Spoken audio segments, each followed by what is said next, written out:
Alright guys, this is going to be the second game here with the Defender deck. So opening hand is pretty awesome. We do have the Vent Sentinel right away, which is great. We also have a Mountain available to us to play it. Wall of Tanglecord is going to be great. Explore can get us a little early draw. Caravec's Torch, pretty good stuff. So going to start out, if it catches up with me. You get some nice opportunities here with Explore, which means, turn 2 I'm going to be able to play that and put down a third land. Definitely great when you can do that. A lot of times I find with Explore, I'm just using it as a cantrip, just using it to draw a card. I don't always have the opportunity to get another land into play, or more importantly, when I do have that opportunity, it doesn't come on turn 2. Definitely the ideal play here is to be able to do that. So we play it, we draw into actually another mountain, which is okay, but a plains there would have been much better. I'm putting a forest into play because it is the more important color here. So my opponent taps out to play a Floating Dream Zubra, and there's a lot of great strategies you can do with the Zubra here, but usually you see the deck in black. He was playing a white-blue version, which is great. Usually you see it in black and blue because they get a lot of their sacrificial options out of black itself. So a little interesting to see the white in here, but we're going to go with it. So, going to tap out here to use Evolution Charm, and I wanted to fetch out a Plains.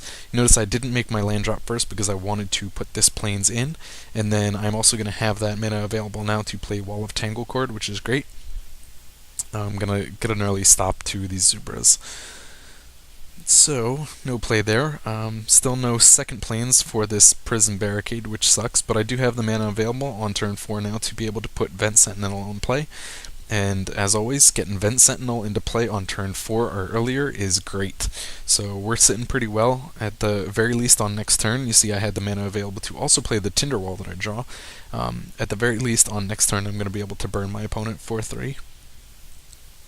So taps out once more and plays actually an odd card, Inocular Halo. This does let him tap to draw cards.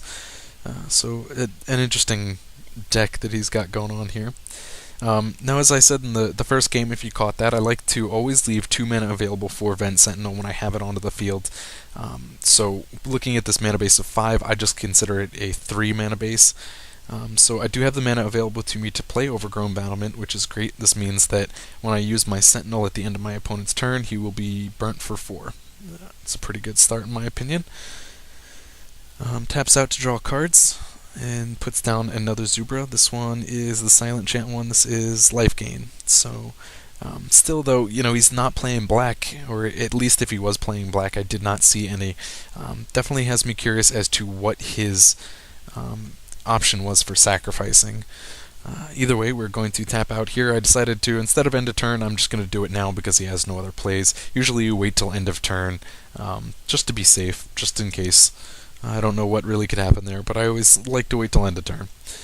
So I decided to, drawing a second barricade, I decided to put one into play for its non-kicked cost, just in order to pump the Sentinel a little more.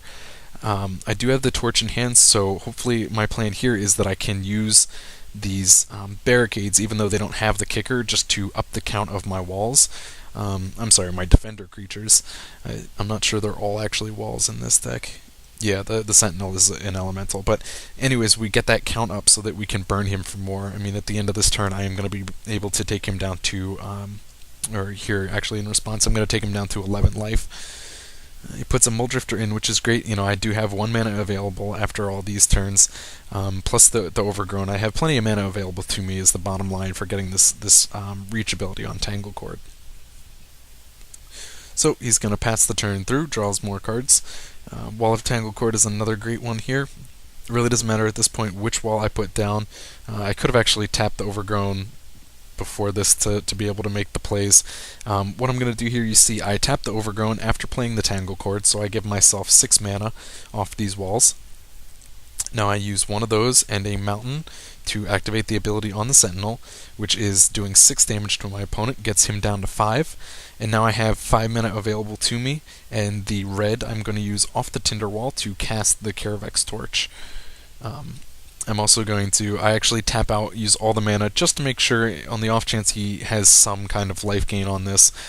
Definitely wanted to get this in for plenty of damage. I leave myself 1 green available on the off chance that he does, like I said, have some kind of answer to this. It will let me block the Tangle Cord to the Muldrifter on the next turn. But yeah, I tapped out to play that. I could have done this a little differently. Instead of having to sacrifice the Tinderwall, I could have tapped out differently to play the Tangle Cord. So, but still, either way, if you just real quick on this turn again, I played a 6th Defender creature. I tapped the Overgrown to get 6 mana from those. I then use some of that mana to use Sentinel to do 6 damage to my opponent, and then I finish him off with the remaining mana, the remainder of the mana to use Karavek's Torch to the face. So that's definitely going to finish him off fast. Pretty good example, I think, of how these walls can build up quickly and how you can use the torch and, a little smart math off of things like the Overgrown Battlement and the Vent Sentinel to win yourself the game.